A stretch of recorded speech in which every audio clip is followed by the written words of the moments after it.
man on first down. Fires wide. Juan Daniels, touchdown, Georgia.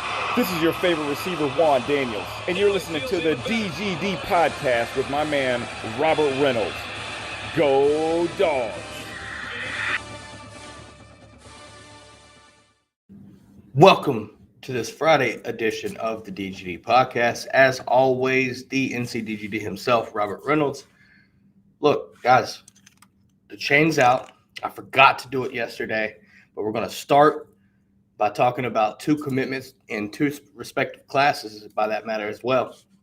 We're going to talk about the commitments of Julian Humphrey for the 2022 class and Raymond Cottrell for the 23 cycle. You know, both of those guys, this is what makes this even better. Both guys, Florida D commits, and then flip over to the Georgia Bulldogs, right? In my opinion, I'm all for it. All for it. I think we've already seen on social media Julian Humphrey, probably one of the most vocal recruiters in this class, and he just joins the class. So he's already doing his due diligence. There's some names he's trying to bring in. Obviously, another one being Shamar James, another Florida decommit that he's trying to get over to the Dawgs, along with a friend he's close with, and that's Evan Stewart. And I think you need to know who that is if you don't.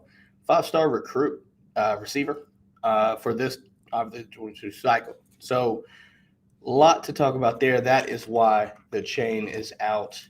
But first, let's go ahead and get started talking about our guys at Lots of Rain, right? Sponsor the show. Lots of Rain watches, have sunglasses, accessories, things like that. Look, great stuff. Rocking the Compass today. Rocking the Compass right now. Look, use code DGD at checkout and you get 10% off of your purchase, regardless of the price. So, looking into that right there, it's a great, like I said, great quality, affordable prices. Lots of Rain watches. That's la-terrain, TOURAINE.com. Go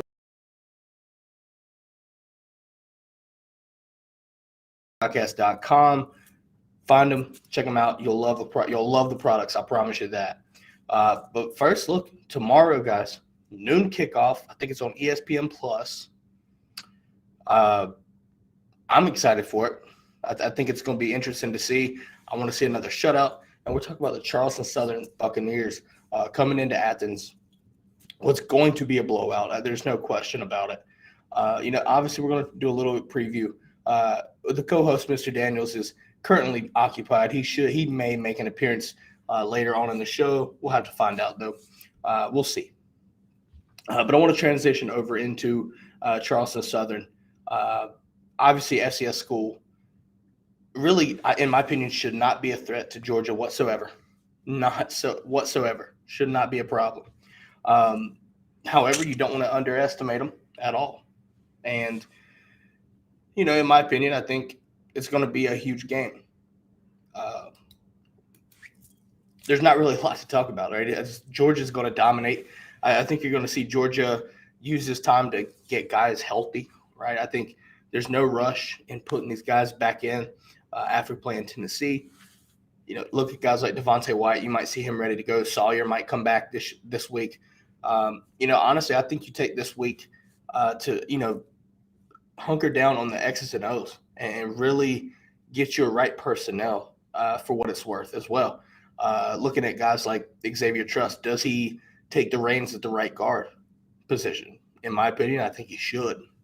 At least more looks with his performance at Tennessee. And so you're going to see these questions pop up. And let's be honest, I think they're merited questions. Guys, we're injured, right? We've seen a lot of injuries, especially last week with the flu bug. We don't know how that's looking right now. There's a lot to, sit here and, look around.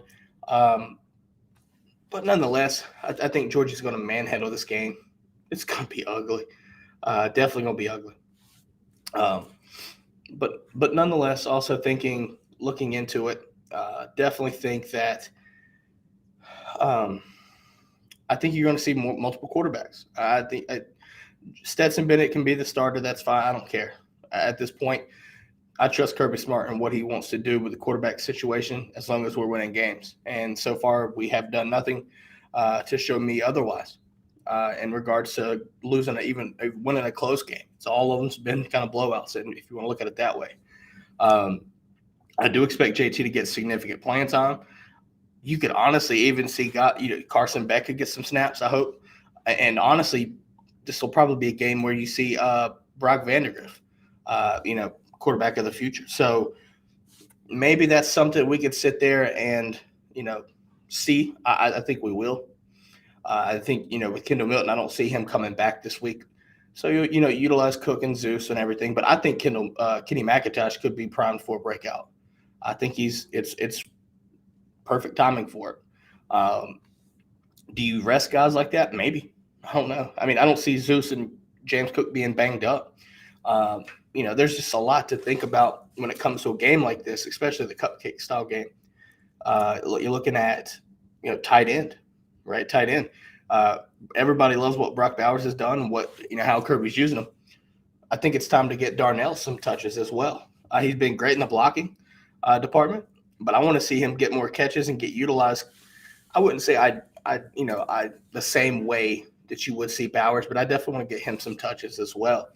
Also looking at guys like Blaylock in the receiving corps, right? You look at Blaylock had the potential to come in last week, never did, I don't believe. Maybe this is a game you get him some reps and get his feet wet, right? I think that's very a possibility as well too. There's just a lot going on with this kind of game, in all honesty. So there's so much to sit here and kind of ponder about, pontificate on. Ultimately, though, I do think you're going to see Kirby rotate guys in and out at will. There's no question about it. You're going to see your backups. There's no question. Probably even as early as the second half, and I mean potentially stick around. The talent level is just that far of a gap. Let's see. Looking at the brigade is silent today. Oh boy. Looking at this right here, though, I think you also have to look at an interesting fact for me. I have a little bit of a connection with Charleston Southern, being when I was from the military. So one of my cool stories, being where I lived before I got out and everything when I was stationed there, not even like a mile or two away from the campus. And I'll tell you what, it's a nice campus. It's a very nice campus. Kind of small, but nice campus. I'm telling you now, I'm going to give a shout out to Cook out here. Everybody that talks to me offline understands how big of an advocate I am for that chain. And Cookout, I'm telling you now, I was so glad to see Charleston get one when I was in the military. They had one walking distance from the stadium. Man, oh man, oh man. Loved it. But nonetheless, look, I'm just telling you right now, guys, it's going to get ugly. It's going to get ugly. If I have to give a prediction, I'm gonna, Vegas refused to put a line out for this. That is telling. That's just completely telling. Vegas is done with Georgia and costing them money. Sorry, guys, you shouldn't raise the bet. I don't do too much betting, but it's funny to hear that. But obviously, I think you look at a score like, I don't know, 60. I would say 63. 63-0. I don't think they score a point. I just don't see it. I got 63-0. Get guys some reps and stay healthy. Go get ready for the Nerds in Atlanta. That's all I'm going to say there. But we're going to take a quick break, and then on the flip side, we're going to talk some recruiting and what's going on with the state of Georgia program. So be right back after this quick break. They say every watch tells a story. Family, moments, lifetimes. With La Touraine, this is a watch that spans generations, not just from where it came from, but for where it will go. Knowing one of these, having one of these, is what being a professional, being casual, and being you is all about. From our family to yours, La Touraine.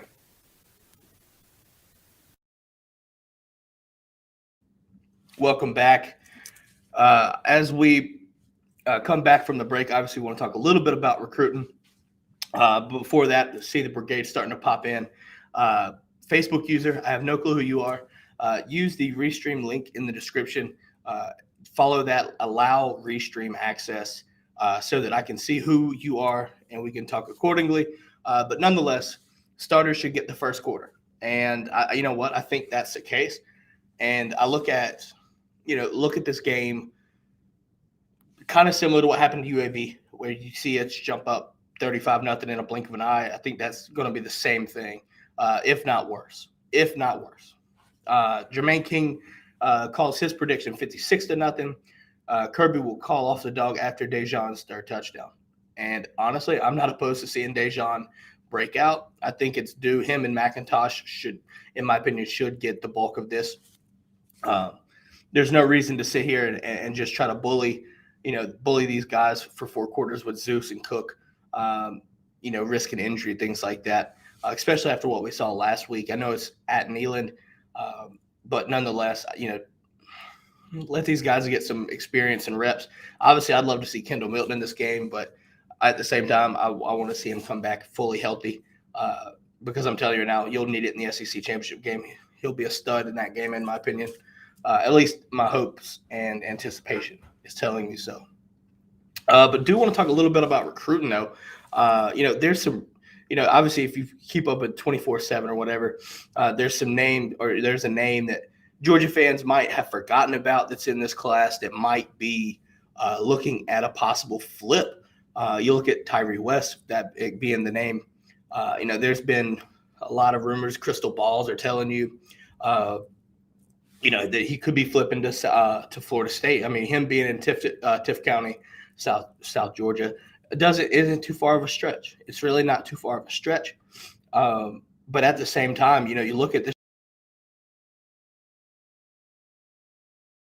Kirby and what's going on, especially and Trey Scott for that matter, with what's going to happen.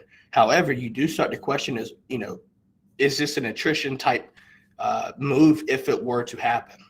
If he were to decommit from Georgia, flip to Florida State, as you see the crystal balls talking, is it an attrition? Is it a processing type move where you get somebody out and then you put somebody else back in? Look, there's not a lot up there.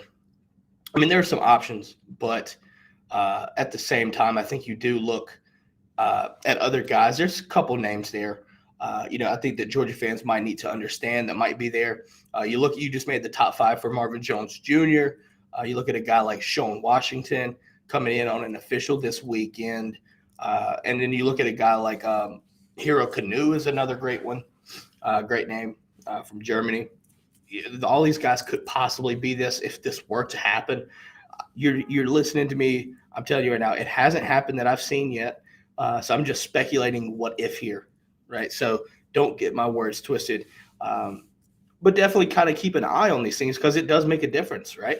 And what does it say to see a guy like Dare Smith stick around? Or, if we were to lose Tyree West, how does that impact the recruiting class? Honestly, I think you could. I'm obviously not discrediting the kid, but I'm telling you, Kirby and Trey Scott would find somebody to replace him, and ultimately, you wouldn't realize that he would be gone. You could. I'm not saying I may be wrong about that, but that's just my thoughts. If he was to decommit, and I think Trey Scott's going to pick his pick of the litter if you want to choose, and I think it becomes who wants in the fastest because spots are going to start closing very fast. That's all I'm going to say. Tanil jumping in the brigade, calling 56-3, giving them the benefit of a field goal. Tanil, impressive. Jermaine says, hate it, Tanil. We got a Twitch. Jacob, do you like Liverpool? Referring to the soccer team.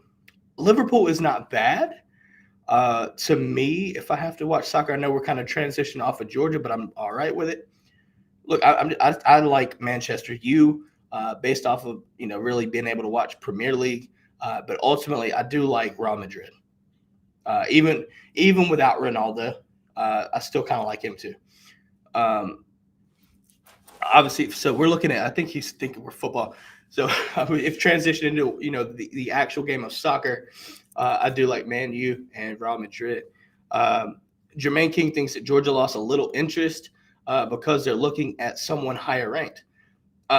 Honestly, this is where, Jermaine, I don't know if you want to look at rankings in this regard. I look at scheme fit. Georgia's in a situation now where, you don't have to go for 5 stars and things like that. Go for guys that fit your system and what you want.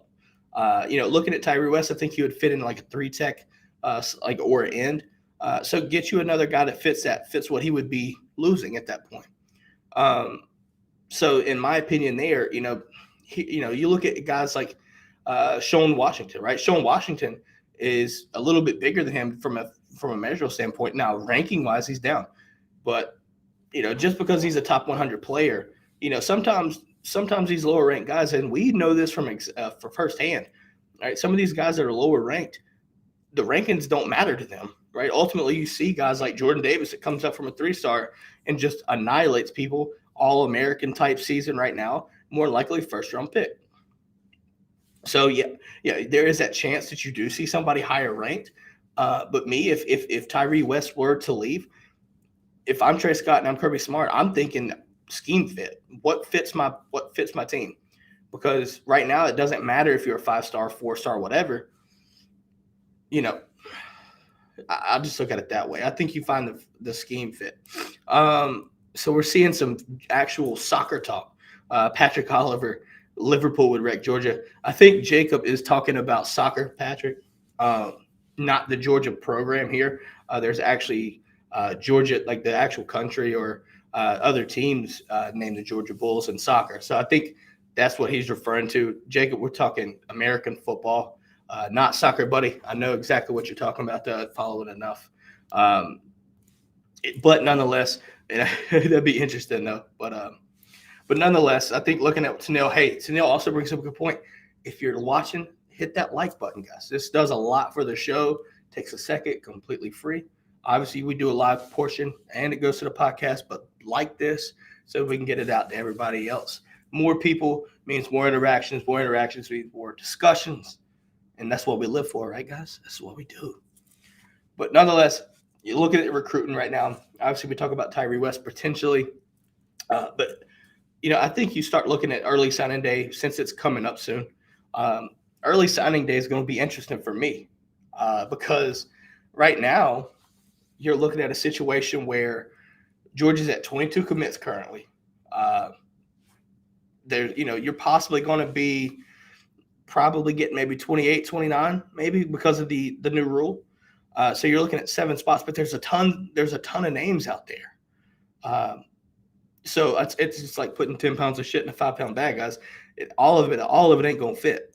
And right now, I think you're going to see guys rushing to get in or claim a silent commitment and then announce at a later time, which you start to see that happen. Guys will sign on early signing day and, commit to the school, but then announce it later, like an All-American game, things like that. That's becoming more common since we started to see the early signing day take place. I think you're going to see that, right? So if we're keeping the 22, let me see here. If I can take a second to get these up, I think looking at the recruiting class, some names that I think will fall into this category of and be a dog by the end of the day. Obviously you look at guys like Jaheim Singletary. I think he's a dog. It's just my opinion. I think he's going to be a dog. Kamari Wilson, another one, going to be a dog, right? There's just so much. Maybe Shamar James, right? Shamar James has got this got this Alabama, Georgia going on right now since decommitting from Florida. Yeah, there's a good chance that he could be a dog too. And do we look at another receiver, right? Since we missed out on Burden, does Georgia look for another receiver? Possibly. I like what Cole Spear brings to the table. If you've never heard of that name, go look him up. I tell you, watch some tape. Kid's a baller. Don't worry about his star ranking. Kid's a baller. So, looking at that right there, I think it's going to be telling to see how this plays out by all means. It's just going to be interesting nonetheless, right?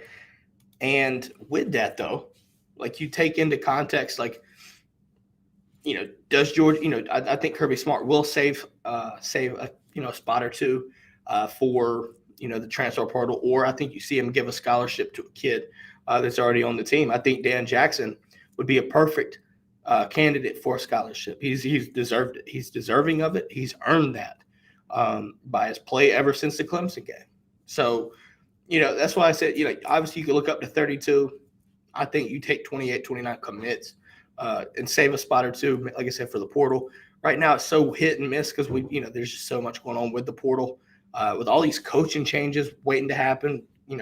LSU job, LSU, Washington, what is it? TCU, things still looking for VTech, and USC, right? Those are huge jobs that are open. And honestly, the coaching search is still going for those. So those pieces right there, once the dominoes get set, then you can see that being the tipping point and starting of the domino effect, not just from a coaching standpoint, but how it impacts recruiting as well. So at that point, what happens? You can see, depending on the situation, you never know. This is how crazy recruiting is, and I love it. One coach gets in there, and next thing you know, kids start to decommit, and they look elsewhere. Georgia take advantage, possibly. Depends on who it is, right?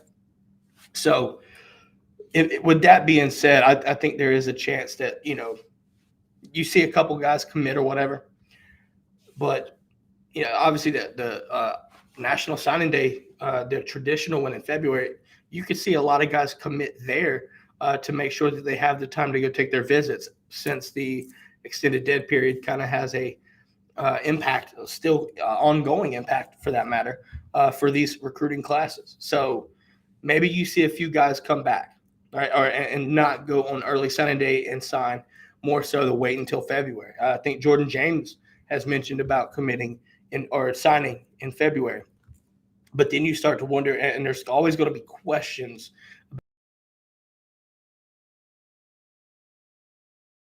And you look at it, and you look at guys like perfect example, not last year, Cedric Von Prom, right? Some depending on how his school was, he had to wait, and that's okay.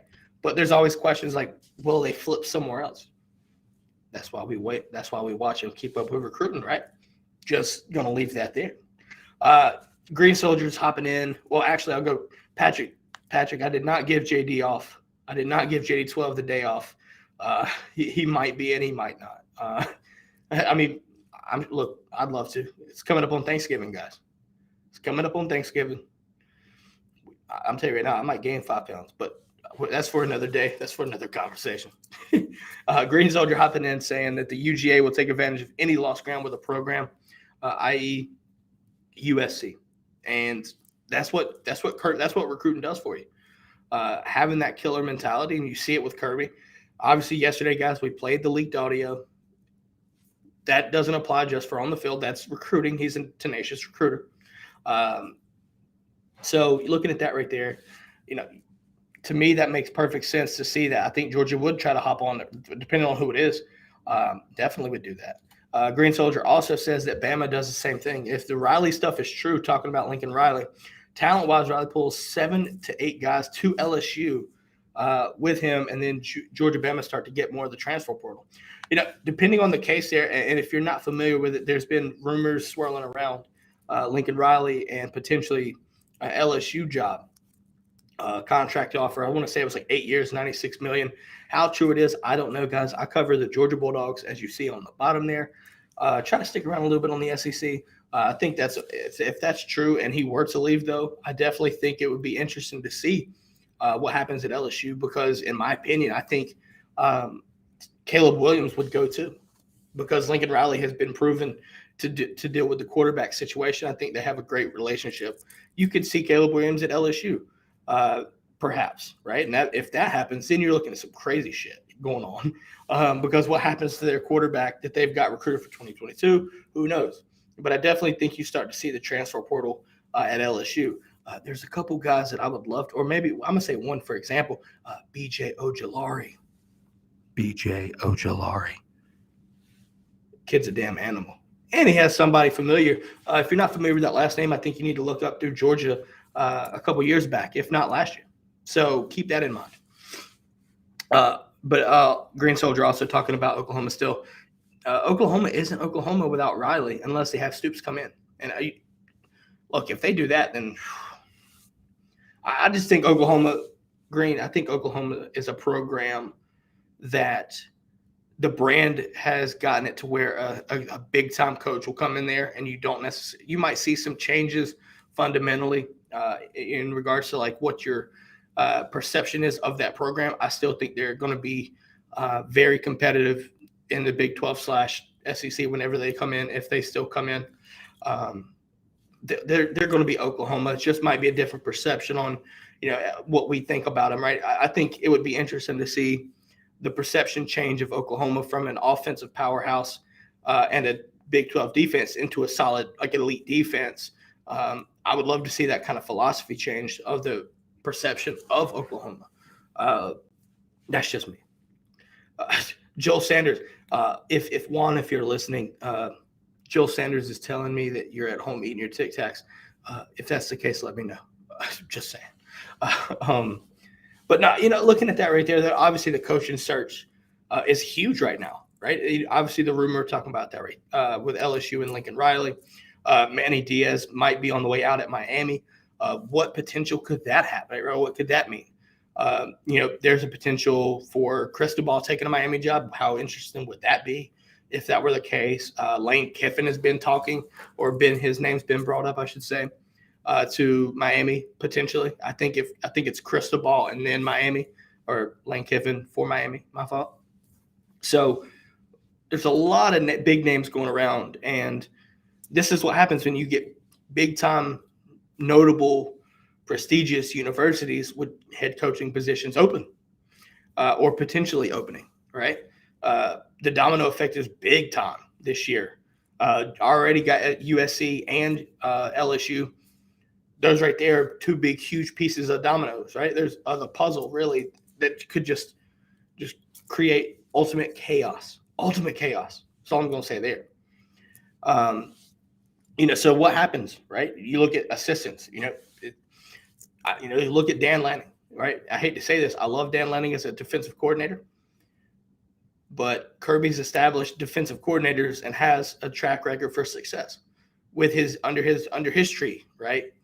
Obviously Mel Tucker at Michigan State, I want to say $95 million extension, I think it was. Big time, huge investment for Michigan State. And I love that move for Mel Tucker. I am super happy for him. Obviously coming from Saban / Kirby tree. Just saying. Extremely excited for him. And I think you might see some crazy shit go on. I'd love to see them beat Ohio State. Will it happen? Maybe.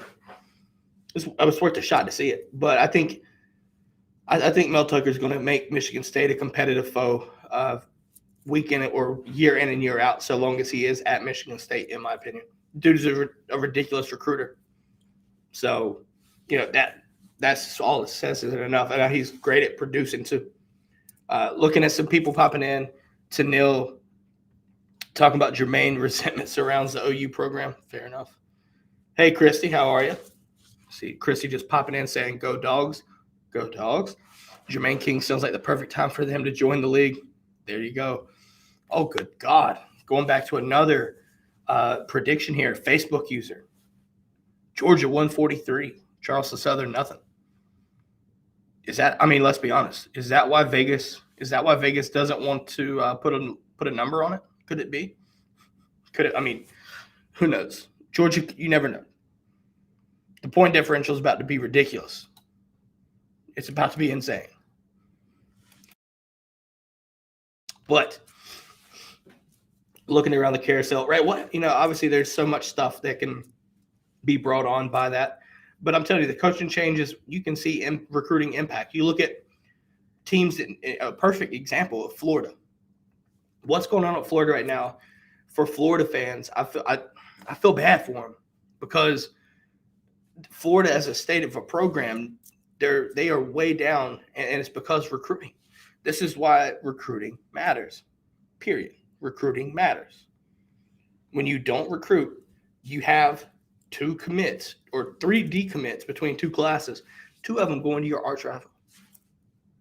And you're not replacing them that I'm aware of right now.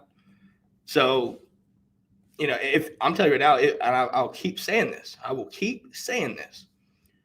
If Florida were to let go of Mullen and they were to bring in somebody with a tenacious recruiting mentality, I myself would be nervous because the Florida logo can kind of recruit itself. You're in a recruiting fertile ground for recruiting, and you're not doing anything about it right now so long as Mullen's there. Bring in a recruiter, lock down the state for what it's worth. That makes me nervous. That makes me nervous. Let's see. Green Soldier asked me why. With all the stuff they said about Mullen being smarter than, hey, look, that's not my fault. That's their dumbass fault, right? I'm not calling every Florida fan a dumbass, by the way. Keep that in mind. Because there's some legitimate ones I talk to that understand their realism, right? They're realists, if you want to say. Facebook user says we might get Isaiah Bond from them. I'm telling you right now, I would like to see that because Isaiah Bond's a dude, all right?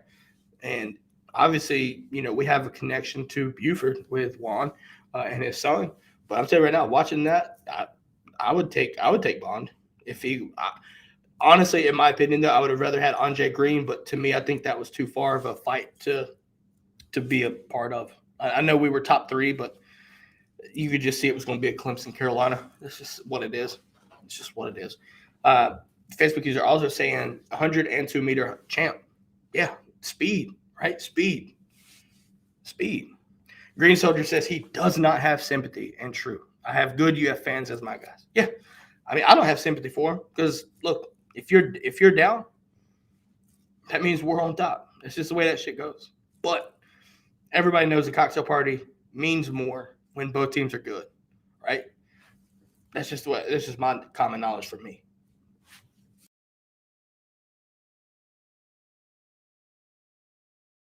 Maybe there's some commits coming up, but at the same time, you might have some decommits. Get ready for a turbulent month in recruiting, guys. Get ready for it.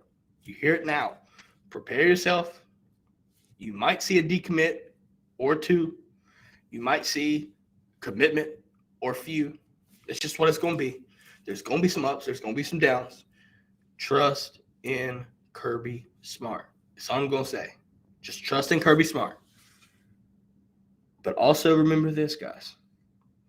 This is the last game at Sanford Stadium this year, which translates to Senior Day. And this is a perfect way to end the podcast portion of this. Talk a little bit about Senior Day and in my opinion, what it means for these guys, right? What does it mean for these guys that last year could have left, but they came back? Vanderbilt, being their bitch ass, canceled it, right? Canceled the game. Seniors didn't get a chance to walk, do nothing like that for Senior Day. I'm telling you right now, I think these guys have a grudge, which could translate into playing with more emotion than you would expect, even if it is Charleston Southern. 143-0. I know it sounds crazy, but I'm telling you, Kirby will probably be hyped up for these guys and be more excited for these guys.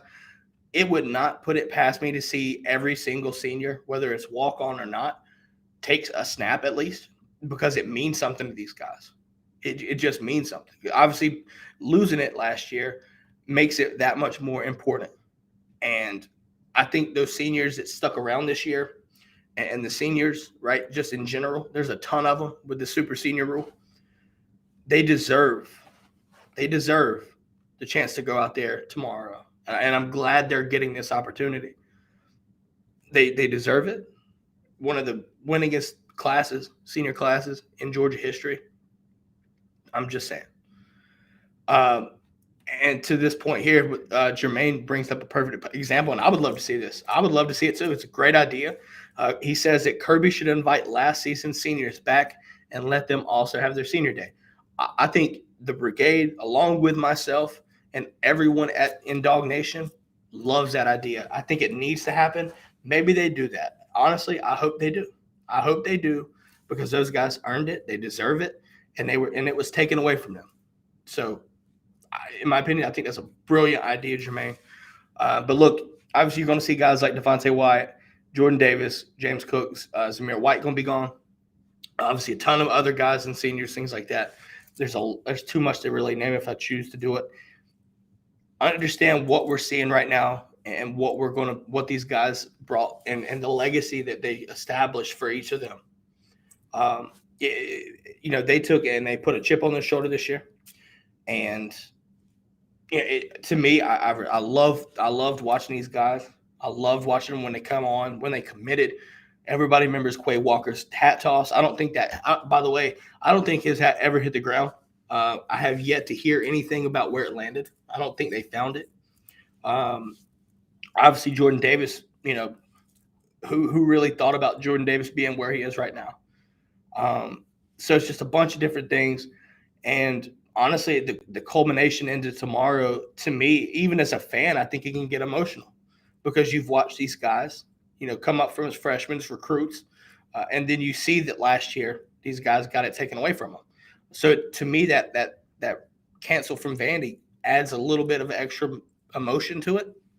It's more bittersweet now that you start to see that it is coming to reality. It's a good feeling. So obviously, shout out to all the seniors for Senior Day tomorrow. We loved having you here at Georgia. Obviously, playing it in Sanford Stadium. There's still work to do. But for your last game, obviously, Dog Nation loves you, respect you. Always, once a dog, always a dog.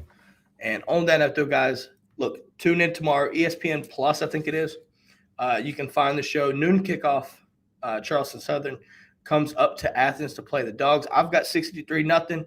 Brigade has their own. And look, it's going to be ugly. Look, prepare for JT Daniels. Prepare for Brock Vandegrift, maybe. I want to see Carson Beck, too. Prepare for all that big-time senior day. If you're going to the game, show up, show out, be loud, cheer on the Dogs. One last time in Athens for the season. On that note, guys, for the DGD podcast, make sure to check out dgdpodcast.com. You can find out where to watch, how to listen. Available on all your podcast platforms. Make sure to like, follow, subscribe. YouTube, Twitter, Twitch, Facebook, and Daily Motion as well if you have that. But on that note, though, guys, I hope everybody has a great weekend. Stay tuned on the website for the schedule for next week. With Thanksgiving, it's going to kind of throw things up in the loop for a little bit, so we will iron that out. And as soon as we get the schedule confirmed, check out the website. It's straight dgdpodcast.com. You'll see the website. You'll see the time and date for next week's show. With that being said, enjoy your last game, I should say, at Sanford Stadium. Go Dogs.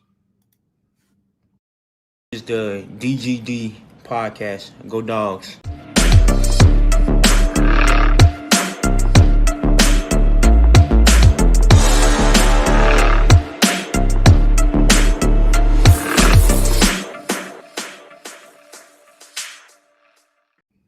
We are back. You knew damn well to stick around for this. You knew it. It's Q&A, guys. Reading comments time. All right, it's Friday. Dog Nation, tomorrow we ride. All right, it's time to go kick some Buccaneer ass. That's all I'm gonna say. No remorse, no pity. All right, no pity for nobody. None. Talking to Juan right now. See if he's.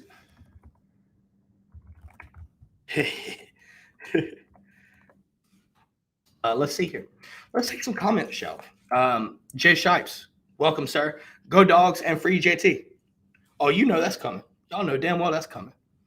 Just saying. Y'all know that's still coming. All right? Y'all know it. Jermaine, yes. Jermaine, yes. I'm going to keep that damn thing up. Hold on. Bear with me, dog. We that's sticking around. I'm keeping that up right there for a while. That's honestly, I'm telling you right now, I pictured that in my head when I saw that and I heard it in my head. I'm excited. I'm ready to run through a damn wall right now. I don't even have to hear it. Now hold on. Fuck that. We playing it. Hold on. We playing it. I'm gonna play it right now. Keep it up. All right, guys. You ready? Brigade, are you ready? Are you ready? Here we go.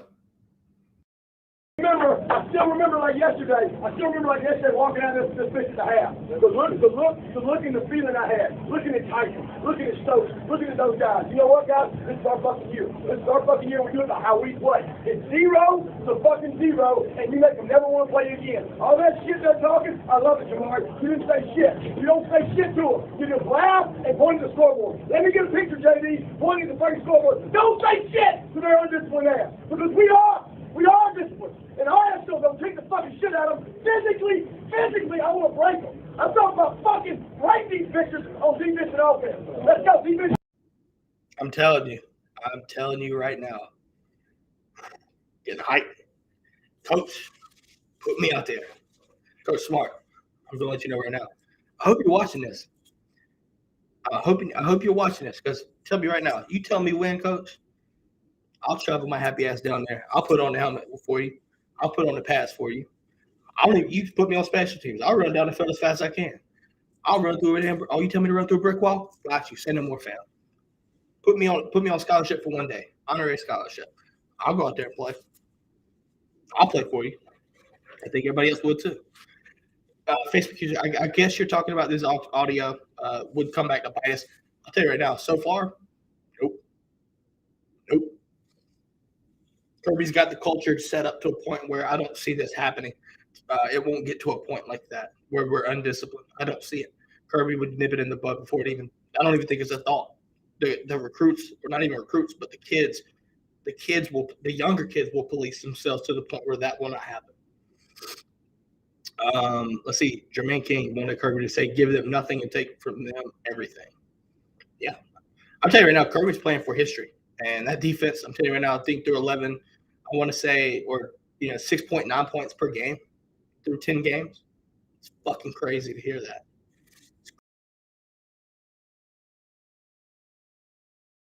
Absolutely not, though. Absolutely not. I'm telling you right now, though, that leaked audio, guys, keep this in mind. That leaked audio, Chris Milton, current players, it doesn't matter. If you can't handle that, if you can't handle a little bit of cussing from a head coach, get out of here. You're not built for this. You're just not. You foul language? Football's not for you. That's just the way. That's just the way of the land when it comes to college football and really football for anything in that matter. Some of that's right there, man. I've heard worse. Just saying. But to me, I would not be surprised to hear that be played from a recruit or to a recruit, and then look at him like, I want to play for you. That right there, the passion and emotion. I know we talked about it yesterday on the show. If y'all were in here, look, it doesn't matter, guys. That right there, you see the emotion. And if I have a head coach, I want them to be emotional. I want them to have that kind of passion. That makes me inspired. It inspires people. It moves people. Parents aren't mad about it. The people that might matter the most, the parents of recruits, if it's going to hurt you in recruiting, why would Chris Milton say, I'm all for it? Bear Alexander, that's my coach. They love it. They love it. Yes, I did, Jay. It was funny as shit, by the way, to me. At least it was funny. That was funny to me. I watched it yesterday. Okay, so Green Soldier calls out 7.6 PPG against Georgia. 17 is the most scored on this defense. When we shut out Charleston Southern, then it'll plummet again. Yes. That's all I'm going to say. Yes. That's it. Yes. Yeah, if you get a shutout, it's going to be interesting, right? I think the point differential is going to just skyrocket. And let's be honest, there is a potential, guys. There's potential for 2 back-to-back shutouts to end the season, the regular season. And could you imagine if we shut out both teams? That's fucking insane. It's insane. I don't even know. Like, what, I think it's like 69 points we've given up, if I'm not mistaken. So, I mean, if you gave up 69, right, 69 divided by 12, Let's see. Okay. If you shut out both teams in the season, if my math is correct, that's 5.7 points a damn game. If I'm not mistaken, we've given up 69 points. So if I'm wrong, please correct me so I can do my math to adjust it. That's historic numbers. Historic. Because y'all remember we haven't played nobody either. Remember? We haven't played nobody. Anybody tell me that? Get the fuck out of here, man. Get out of here.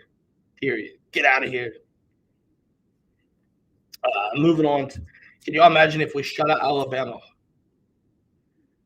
I can't imagine it because I don't see it happening. But if we did, it'd be beautiful. It'd be beautiful. We'd still haven't played anybody, though. Keep that in mind. But, yeah. Patrick says the last two games, 120-0 combined score. God damn. I mean, it's crazy to think this. It's crazy to think about the two game shutout we had with Arkansas and Vandy. Period. Right? It's just the way I look at it. Like, we've already had a back-to-back shutout. If we have, for some reason, two back – just imagine a team with back-to-back shutouts twice in a season. That's insane. It's insane. Texas A&M bullied Alabama. Look, Alabama still got cracks a little bit, but I think from what we've seen, the linebacking suspect a little bit, especially from the standard that I'm used to seeing with Alabama. It's going to be interesting because they're going to play up. Like A&M, they saw a god-like performance from Calzada, and let's be honest, Calzada is kind of middle of the tier kind of SEC quarterback at most. Just inconsistent. You don't know what you're going to get from him. That's just me. I know they bullied him, but it also took a little bit of luck. And let's be honest, that field goal, I swear to God, the midnight yell probably put a curse on that ball in favor of A&M or something, because I don't see how that happened. I just really don't see how that ball moved back to the right that much. And with that short of a distance, that just surprised the shit out of me. But it is what it is. Patrick Oliver, weakest undefeated team in college football. Don't remember who said that, but it was hilarious. I don't know who said it, but they're a goddamn liar. That's all I'm going to say. All I'm going to say, they're a damn liar. So just going to leave that there.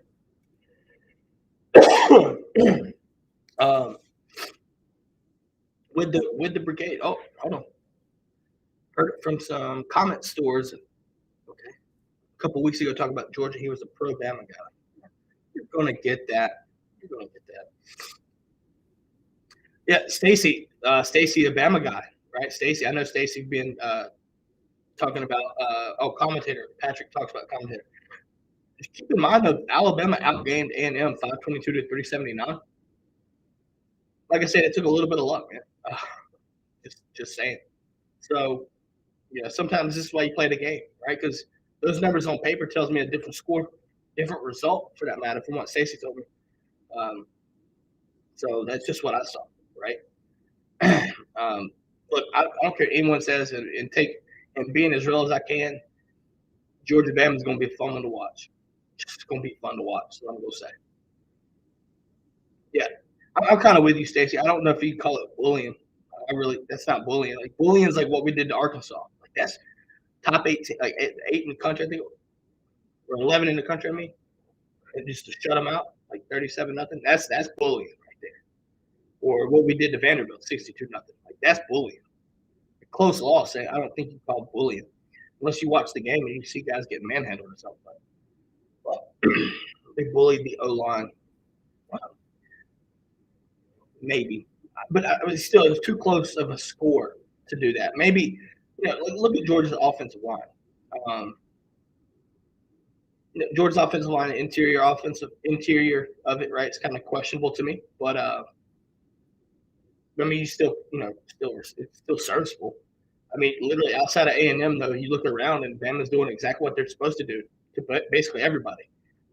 The Florida situation, the Florida game, starting to raise some questions, but at the same time, more victories matter for people in Gainesville. So I think Bama and Georgia fans will understand that that's a true statement. But look, UGA Bama will be epic. It will be. I think you look at Bama's got to win the West, but I don't see it being an issue right now. So I know it's not confirmed, but I'm telling you right now, I think they're going to manhandle Arkansas, and then they'll win the West. That's just how that's going to play out. So with that being said, looking at Georgia Bama SEC championship game, I think it'll be the telltale sign here. And Stacey, please correct me. Looking for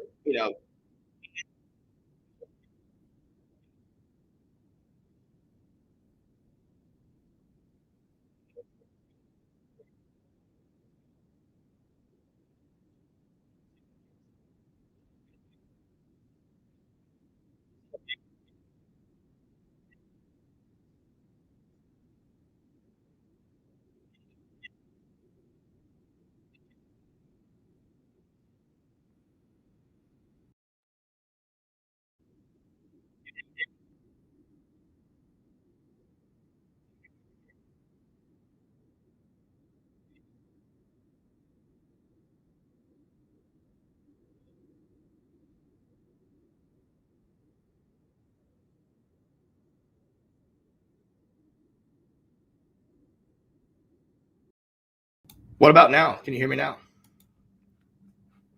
Are we good? We good? I think we're good now. I don't know what the hell happened, but shit happens, I guess. Gotta love it. All right, look at that. I'm back. God damn it. Love it. But no, to Stacey's point, though, I tell you, in my opinion, though, look at what, I think the big Bama's going to score. And honestly, I think you see them more than 17. I think they're going to score more than 17. Now, the question, in my opinion, do you score more than 21? I think it's all about the matter of the offensive line and how it holds up. And, Bama did lose a lot of seniority and experience on the offensive line with losing Dickerson and all those guys, Leatherwood, all those guys. I'm just telling you right now, it's going to be interesting. If they can handle themselves and sustain the pressure, right? Give Bryce at least 2 seconds. I think Bama has a good shot to score more points. Can Brian Robinson, can he run consistently on this defense? Because I know you're going to give him the ball. I know it's coming. And you're going to give up play. You're going to give up yards. Georgia's going to give up yards in the SEC championship game to Brian Robinson. But if for some reason you cannot establish the run game and do it successful, it's going to get tricky. That's when it's going to get interesting.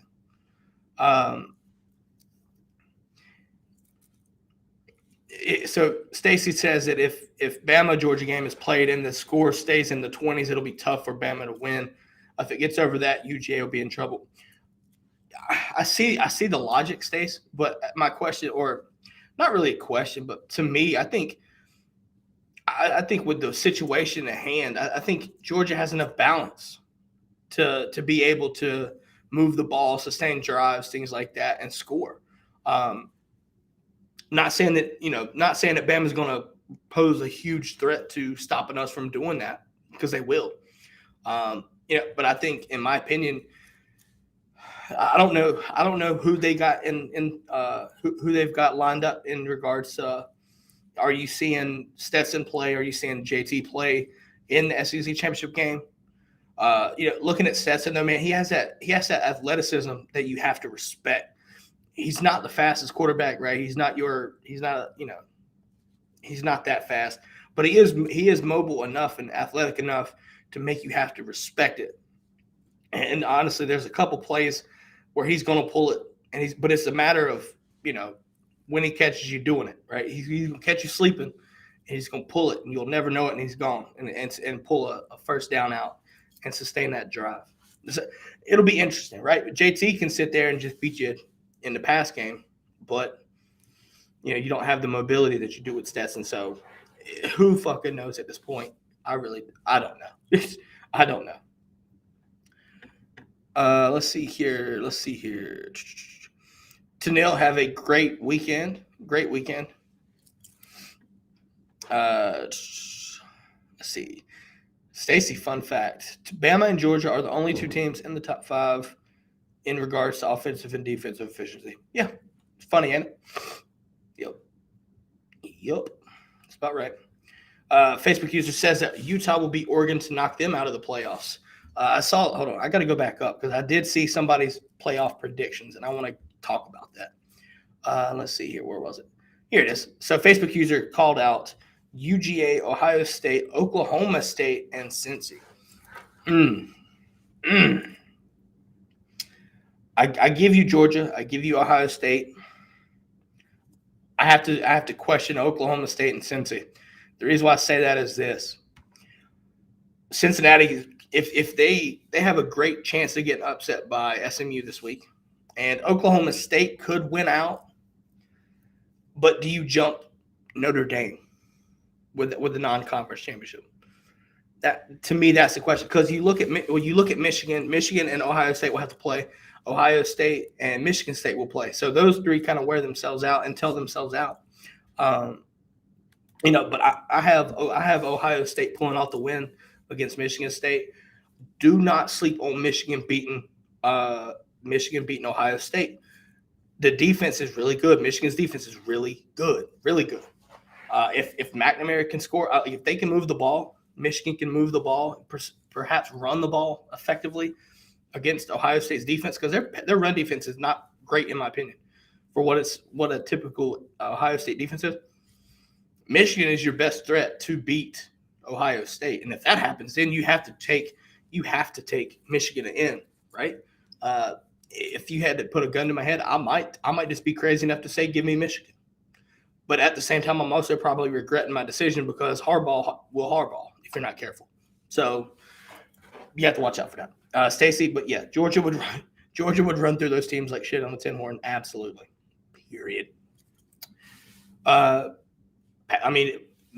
guess you could say more aggressive approach. Patrick saying that playoff predictions, Georgia, and who the fuck cares after that? I think we can beat anyone. We can. I still think, I'm telling you right now, we still got to get through Bama in the SEC championship game. Stacy, since you're here, do you see a possibility of Bama getting in if it's close loss with 2 losses? Do you see a 2-loss Bama team in the playoffs? Do you see it? While we wait, I'm going to read more comments. I want Stacy to answer that question if he's still here. Michigan stands a great chance to beat Ohio State for 3 reasons. How they score, line of scrimmage, and the D-line play. The line play for Michigan is better, and rivalry games should be in the big house. Yeah. Ohio State has Michigan and Michigan State in their last 2. If they lose one, yeah. Patrick, you're not wrong. I'm telling you, I think Michigan's a better chance to lose, or Michigan is the better game for them to lose, or possibility. I love what Michigan State is, but I'm telling you.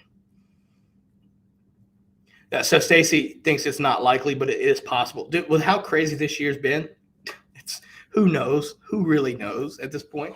Look, y'all are at 2, and if it's a 3-point loss, I still think you come in at like 3 or 4, because there's no question that and I understand the 2 losses, but a 2-loss Alabama team is still better than almost anybody else in the fucking country. You can be undefeated at that matter. I just don't care about it. I'm just saying. I think if it's like a 3-point loss to Georgia, I'm telling you, you might see them fall to, I wouldn't say 4 because it would be a rematch, but 3. Put Ohio State, if they went out at 2. Bama 3. No, I know. They look at the eye test, right? At least, well, they've been very, very inconsistent. But they've been inconsistent. And that's the key there, because the initial rankings, I loved it because they looked at the eye test, which is why Oklahoma was at 8. Looking at things like that. Now, I was kind of questioning Bama at 2, but I got it. But if you play it out and it's a close game, Georgia's the number 1 team, and it's not even fucking close. So if you beat them on a field goal, or if you lose to them on a field goal, what is that saying, right? Because Georgia is that far ahead of everybody. Like, just saying. Let's see. They don't want to see a rematch between Georgia and Bama. Look, if they're the 2 best teams, so be it, right? Look at 2011, 2012. Stacey knows exactly what I'm talking about. Bama, LSU. Look, we saw the 9-6 game. It was a snooze fest, but it was a great fucking defensive game, right? Like, people want to call it that right there because of the low score. Nah, that was a damn defensive game, and everybody knows it. Full of NFL talent. Both sides of the ball. For everybody. There's just NFL talent everywhere. So the BCS getting that right for having both of those in the playoffs, in my opinion, perfect example. Like, and obviously Bama had that one 21-0, but nonetheless, like, those 2 were the best 2 teams, and it wasn't even close that year. So, yeah. Let's see. So Green Soldier says their logic is 1 versus 2. 2 should lose to 1 by 3 or less. So if Bama does lose by 3 points or less, then it justifies their placement. Maybe that's the case. I'm just saying. If people were being honest, they know that Georgia's clearly number 1, Bama's number 2. Yeah. I don't know how to say this without sounding like too much of a homer, but obviously Georgia at 1 makes too much sense. But outside of that, everybody's kind of had their cracks visibly shown, right? I mean, everybody else has had a loss already. So you can't look at wins and losses being that point. But you look at offense, right? I think that's the key. And in defense with Will Anderson, Will Anderson's a fucking animal. Everybody knows that. So, but you look at Ohio State, their defense is still suspect as fuck. And, Michigan's got a good defense, but their offense is questionable. Everyone wants to question our offense, but I'm telling you, man, we got efficient enough offense. It doesn't fucking matter with that defense we got. But, then you look at Cincinnati that's been downplaying the teams, dominated Notre Dame. Notre Dame's gotten better, things like that, right? Michigan State. Stacey, to his point, I think you're right. I think you're absolutely right. Okay, so Jay would give the points to Arkansas this game, apparently 21. You know what, though? I think Bama covers that game. I think they cover it. I wouldn't say they covered emphatically, but they cover. Arkansas, I just don't know. I love what Sam Pittman's done, but they fell off after they played us. I don't know if it was because they lost momentum or whatnot, but I'm just saying. Ohio State got a big-time receiver back, and it showed. If you're talking about Olave and Harris, I think it is. Chris Harris. They would want to see a Bama-Georgia rematch in the national title if it was close in Atlanta. Yeah, maybe. Maybe. I'll tell you what, though. In all honesty, I really want to see representation. I want to see Oregon win out, honestly, because I want college football to be a national thing that everybody cares for. Because let's be honest, if everybody, when you look at the previous 4, and this is no shock on anybody else, when you had Bama, Clemson, Ohio State, you had 2 regions covered. The whole West Coast was left out. You had the Midwest with Oklahoma. Georgia still kept it 2. Put in, if Oregon wins out, give them that playoff spot. The West Coast has something to look at.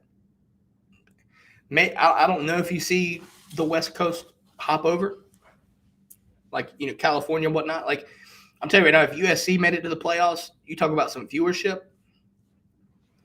Yep, that'd be interesting. That would be interesting. Ohio State did look legit against Akron, didn't they? Yeah, Oklahoma, Texas. The Green Soldier got a perfect point. This is a start to this. Get the parity, but they've shown with their placement. Bama at 2 if they want them in. Yeah, I mean, look, Jay mentions the West Coast being weak. Look, for what it's worth, yes, but I don't see if all USC has to do is get the right guy. It's easier said than done by all means, but if they get the right guy, it won't matter. It won't matter.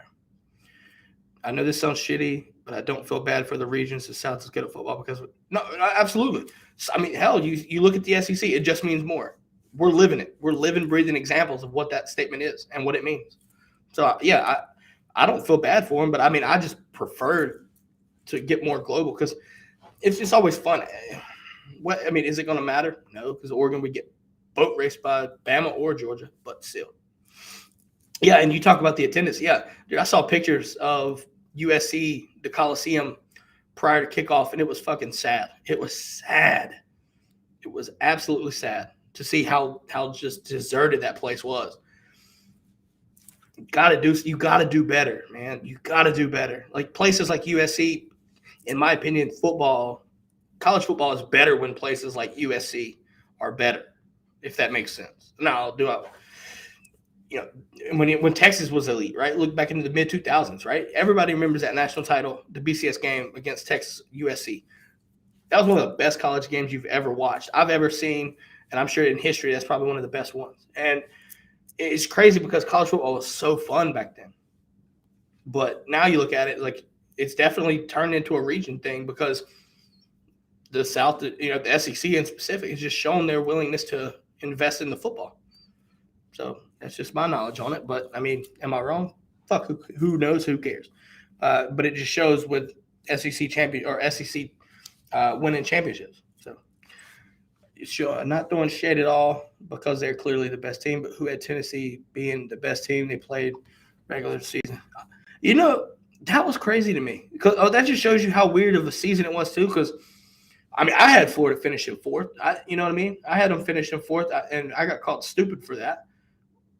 What does everybody else know? But Kentucky before we played them, that was an interesting game. I called Kentucky to beat Florida as well. There was a couple of things where I was wrong leading up to this season. I had Mizzou finishing third.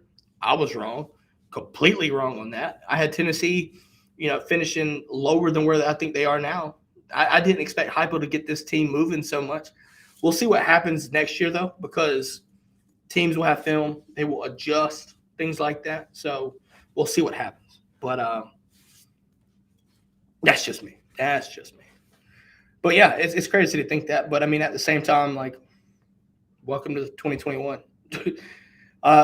Maybe one or two more comments, guys, and we got to bounce for the day.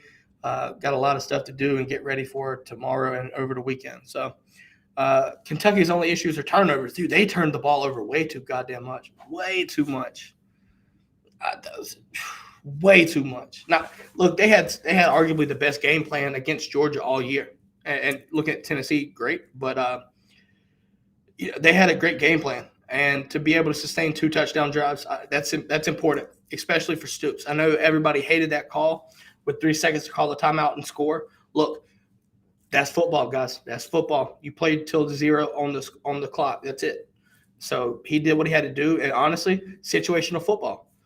That's more important for other games. So got to take it into play there.